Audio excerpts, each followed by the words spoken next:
Assalamu alaikum wa rahmatullahi wa barakatuh mes chers frères et sœurs. Aujourd'hui, Inch'Allah, nous allons essayer de répondre à la question suivante. Qui sont les serviteurs du miséricordieux?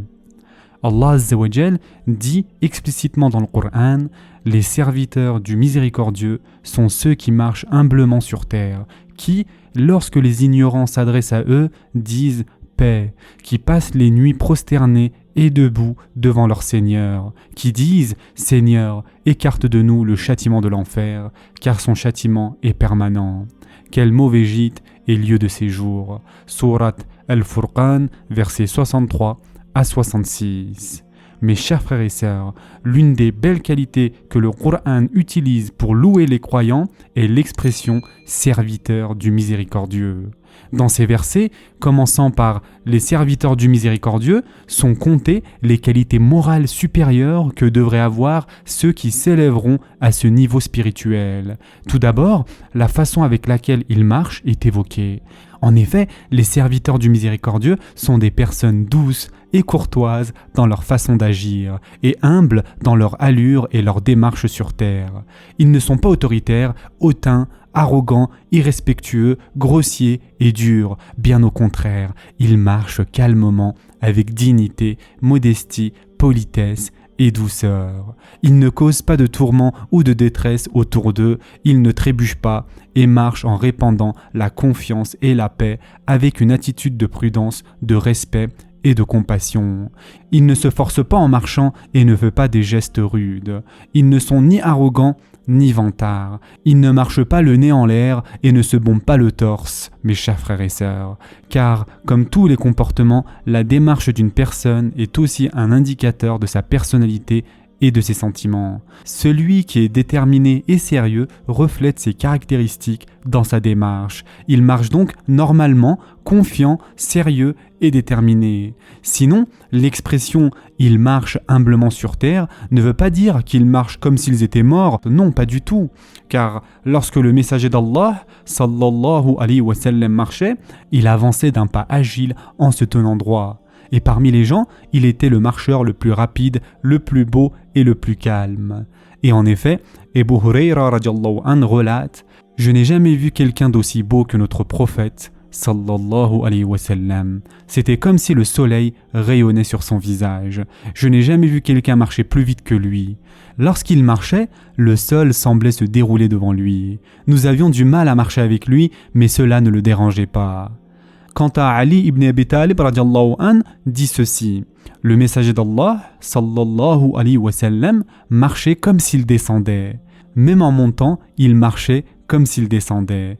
Telle est la démarche des gens déterminés, diligents et courageux. Deuxièmement, mes chers frères et sœurs, les serviteurs du miséricordieux sont tels que lorsque les ignorants s'adressent avec des propos malveillants, ils leur disent paix. Ils disent une parole qui se termine pacifiquement, ou bien ils parlent pacifiquement. En raison de leur sérieux, de leur dignité, de leur détermination et de la gestion de leurs plus grands idéaux, ils se moquent de la folie des insensés et des ignorants. Les vrais croyants et les vrais serviteurs n'occupent pas leur esprit et ne dépensent pas vainement leur temps et leurs efforts à discuter ou à se quereller avec des écervelés et des imbéciles. Ils évitent la compagnie des imbéciles et la pratique d'actes inutiles. Ils répondent à de telles personnes avec des paroles douces. Ce n'est pas bien sûr parce qu'ils sont faibles ou qu'ils s'abaissent, ce n'est pas non plus par désespoir, mais à l'inverse, c'est par sentiment de supériorité qu'ils agissent avec douceur. Ils répondent avec des paroles douces parce qu'ils ne veulent pas qu'une personne respectable qui s'intéresse à des valeurs plus importantes, plus honorables et supérieures perde son temps et ses efforts dans ce genre d'inconvenance. Troisièmement, mes chers frères et sœurs, la relation de servitude de ces beaux serviteurs dans les nuits noires avec leur Seigneur sont présentées. Le style d'expression dans le verset met en évidence les prosternations et les stations debout des serviteurs du miséricordieux durant leur prière accomplie une partie de la nuit lorsque les gens dorment.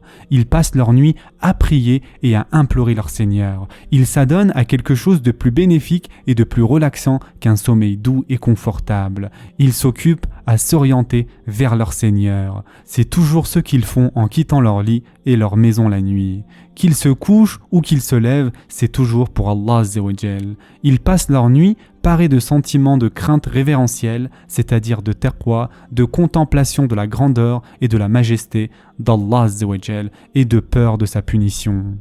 Le messager d'Allah, sallallahu alayhi wa sallam, a dit qu'Allah fasse miséricorde à un homme qui se lève la nuit pour prier et réveille sa femme, puis il lui passe, si elle refuse, un peu d'eau sur le visage, et qu'Allah fasse également miséricorde à une femme qui se lève la nuit pour prier et réveille son mari, puis lui passe, s'il refuse, un peu d'eau sur le visage. Et ce hadith a été rapporté par Abu Daoud, mes chers frères et sœurs. Les louanges méritées du Tout-Puissant Seigneur en faveur de ses croyants reflètent entre autres les sentiments profonds de piété qu'ils ont dans leur cœur quand ils sont debout et prosternés. Ces beaux serviteurs ne comptent pas sur leurs propres actions, mais sur la miséricorde infinie d'Allah Azza wa Jal. Alors qu'ils se tiennent devant leur Seigneur, se prosternent et imaginent le trône du tout miséricordieux, leurs cœurs sont remplis de crainte d'Allah et de l'enfer.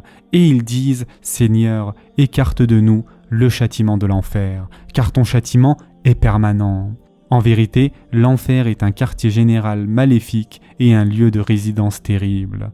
Les serviteurs pieux d'Ar-Rahman ont aussi peur et tremblent. Ils supplient donc leur Seigneur de les préserver de ce tourment, de leur éviter d'affronter et de subir ce tourment. Ils n'ont pas vu l'enfer, mais ils croient à l'existence de l'enfer. Ils visualisent l'enfer tel que décrit dans le Coran et par notre prophète, sallallahu alayhi wa sallam, et ils cherchent refuge auprès du Seigneur miséricordieux des mondes contre ces tourments. Mes chers frères et sœurs, la peur de l'enfer s'était emparée un jour d'un jeune des Ansar. Quand on mentionnait le Jahannam, il se mettait à pleurer et finalement, il se confinait chez lui.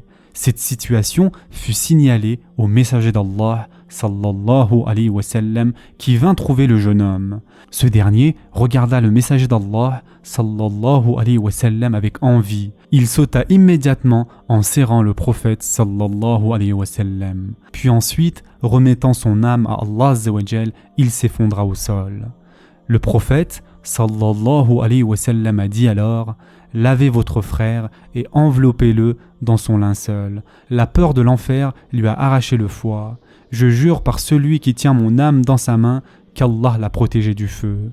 Celui qui veut quelque chose cherche les moyens pour l'obtenir et quiconque a peur de quelque chose s'en échappe. » Et ce hadith a été rapporté par Al-Hakim. Ce sera tout pour aujourd'hui. En attendant, prenez soin de vous mes chers frères et sœurs et à très prochainement, Inch'Allah.